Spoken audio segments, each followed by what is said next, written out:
Nell'ambito del convegno svoltosi a Villa Genuardi sulla geologia e archeologia del gesso organizzato dalla Sovrintendenza ai Beni Culturali, recentemente era anche prevista una escursione a Santa Elisabetta con visita al Monte Cheli, ove è presente uno straordinario affioramento di gessi con interesse primario riconducibile alla presenza di cristalli giganti di origine sedimentaria, proposto dall'amministrazione comunale diretta dal sindaco Mimmo Gueli e con l'intervento della soprintendenza di Agrigento come un geosito, che ne fanno un unicum nel suo genere, una grande emergenza culturale ed etnoantropologica con le sue antiche calcare.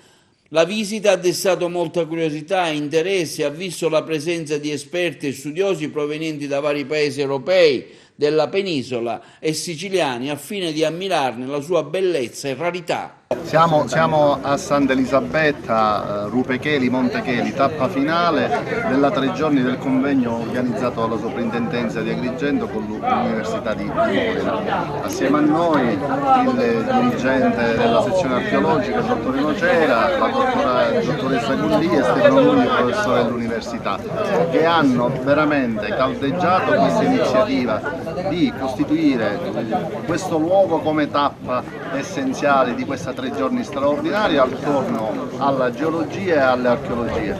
Un luogo il nostro da riscoprire. Oggi è una giornata straordinaria che ha accompagnato numerosissimi visitatori provenienti da tutto il mondo, per lo più convegnisti, appassionati di archeologia, appassionati di geologia, architetti e quant'altro interessati a condividere con noi questo straordinario percorso. Veramente siamo in un luogo straordinario, suggestivo, e aggiungerei, oltre a quello che ha detto il sindaco, siamo in un luogo non solo dico, storico, archeologico, ma anche dal punto di vista architettonico, etnoantropologico, perché praticamente qua si vede realmente quello che faceva l'uomo e da cui proviene l'uomo. Io sono veramente molto felice perché è la prima volta che sono venuta qui e